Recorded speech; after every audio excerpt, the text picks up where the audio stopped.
I'm Ruiz with Tactical Hyve, and today I'm going to be discussing the difference between sport and combat shooting and equipment. All right, so here we have two different types of belt setups. One being for more of a tactical or combat type setup, and then versus the competition. So typical stuff you see with a tactical belt setup is a retention holster. A lot of times it holds a light. This one here is Safariland. With a ALS retention, tourniquet and a med kit. You see that a lot of times. Guys going into combat, you definitely want to have some sort of IFAK. All right, and then on this one here, I chose to put a couple mags, two AR-15 mags holders, and some pistol mag holders. This is just kind of extra. On top of that, you would also have your plate carrier, and you can set it up accordingly to whatever your mission set is. All right, when it comes to competition, all right, it's not necessarily as ruggedized.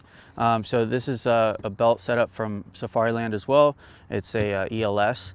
Now they have all these different little attachment points, these little clips, and essentially you can kind of mix and match nice and easily by depending on what your course of fire is going to be.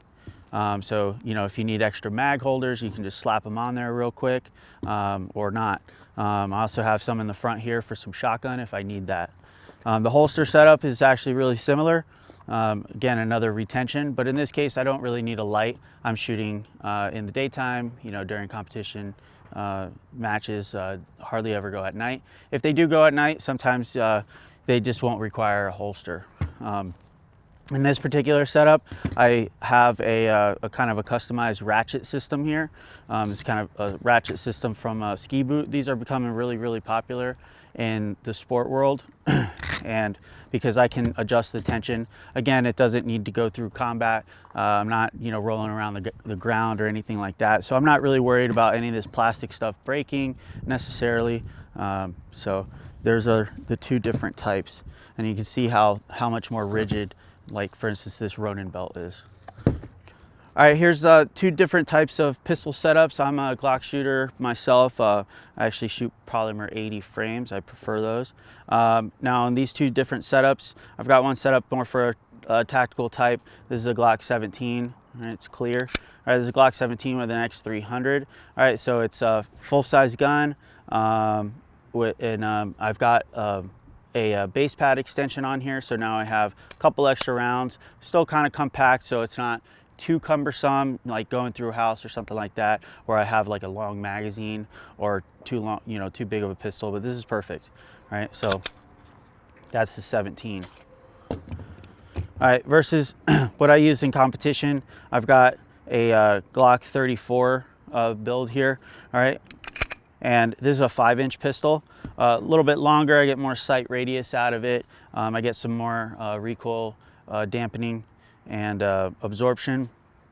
I also have the biggest difference here is the magwell. The magwell is really kind of what allows me to do those really fast, quick reloads and changes. The magwell is not necessarily something that you want to put on your tactical type pistol because again, it becomes a little bit cumbersome, that kind of deal. Yeah, speed reloads are great, but again, it's what you gain versus what you lose.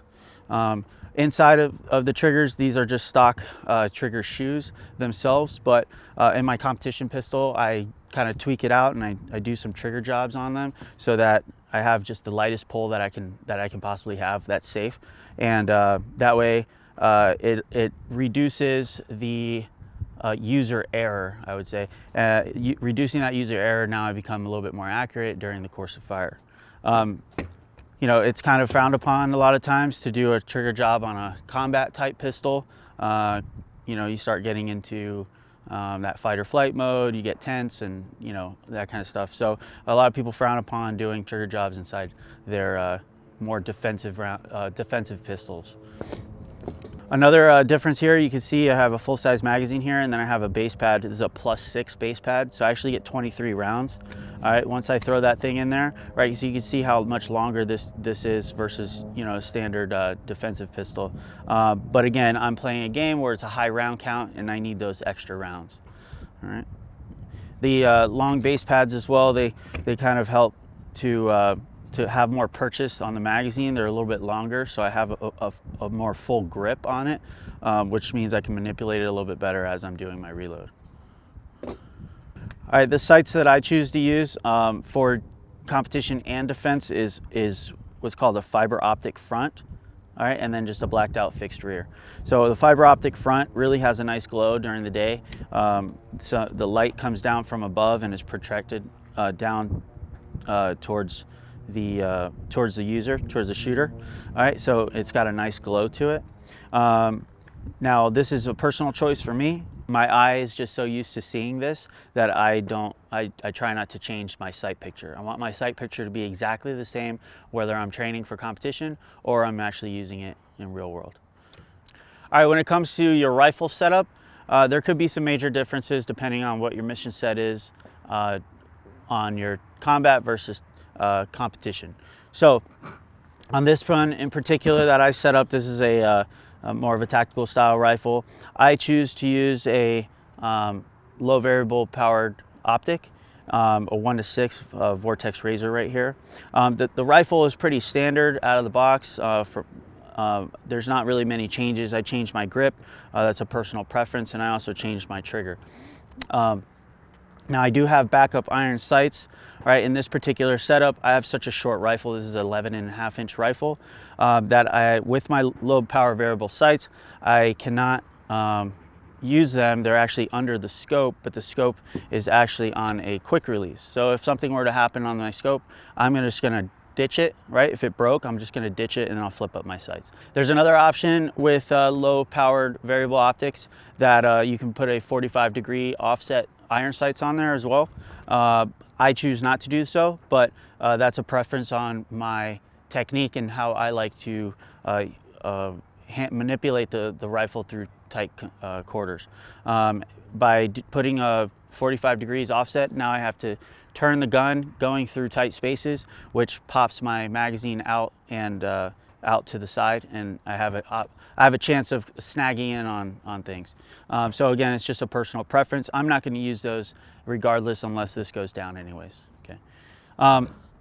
Moving forward, again, I have a short barrel rifle here so that again, I have a nice tight compact platform. A light option for, you know, low light operations or just even, you know, small spaces that just don't have a lot of illumination on them. Nothing wrong with that. With my muzzle device here, I have a Surefire War Comp under it, but it is suppressor compatible if I need a suppressor. In this case, I don't need the suppressor right now, so I just have a War Comp. It's just a shroud, basically a blast shield essentially. All right, if I wanted the compensating effects of it, I would just take this off, or if I wanted to, I could just throw the suppressor on there and quieten it up. Again, multiple different options that I can configure on this. The other thing is a sling. So I have a sling mount here on this side. So I'm running a 2-point sling. I could run a 1-point here on the back side, or I can do a 2-point here and here, or here and here. So again, there's just a lot of different options that you have with your tactical style rifle.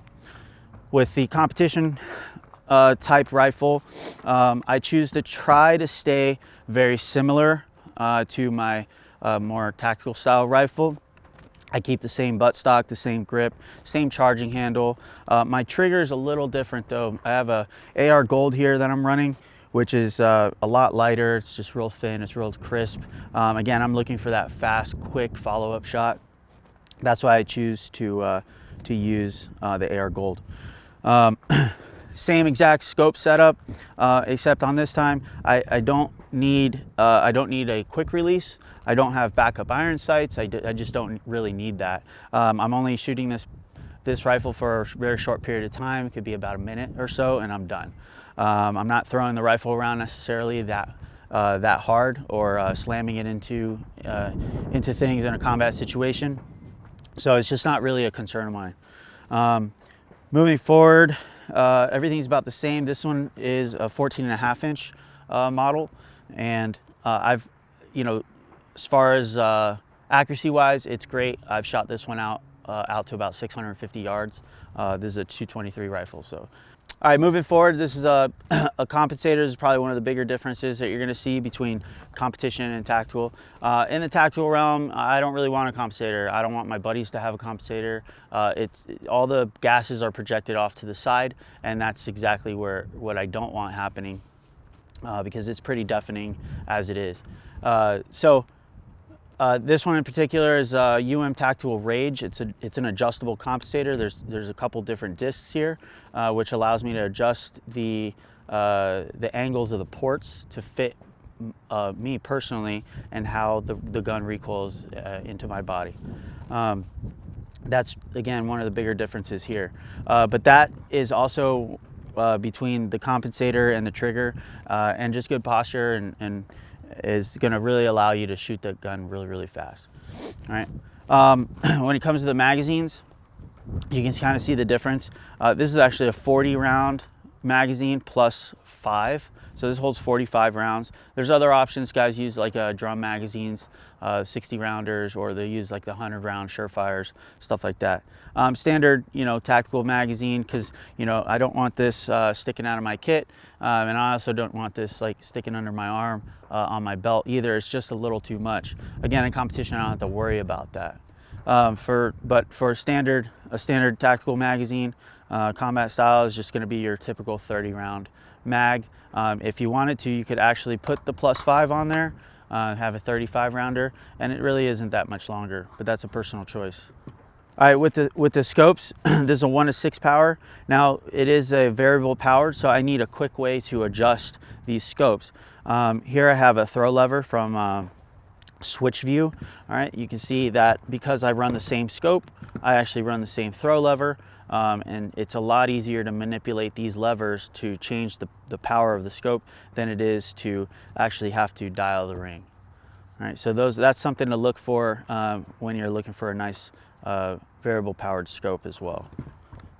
If yours doesn't come with one, you can find aftermarket ones just like this Switch View. All right, one of the major differences between these two rifles is the length. All right, so you've got 11.5 inch here and a 14.5 inch here. I choose 14.5 inch. It feels comfortable to me. There are people that run 16s, and there's actually some people that run 18s. That depends on their personal choice, their personal preference. Just understand what you gain and what you lose. So obviously you're going to lose some velocity here, but you have some compact manipulation abilities there. Now that doesn't necessarily mean that just because it's a little bit longer that you cannot manipulate it in the same fashion as a shorty. But you got to think too, if I throw a suppressor on here, now it becomes about a 16-inch rifle anyways. So understand how your setup is going to affect the different, once you put different components on here.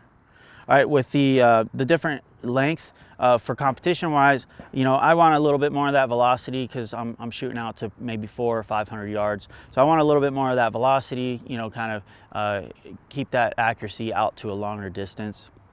And that's why I choose the 14.5 inch. So it's a good size. Another thing to consider on your length is the different laws in your area. California, for instance, you must have a 16-inch rifle, and you can't go anything lower than that. I'm fortunate enough to live in Nevada, so I have the options of running shorter rifle systems if I so choose. So. All right, so overall, if you look at my choice in the different types from combat to competition, you can see that there's a lot of similarities, but there's just some little changes that kind of give me some advantage in the competition side. But not to say that there are disadvantages on the combat side, just understand what you're giving and what you're gaining between the two. But again, I train in competition because that's what I like to do. I enjoy it, but all my defensive stuff kind of flows from that as well. I try to keep things as similar as possible.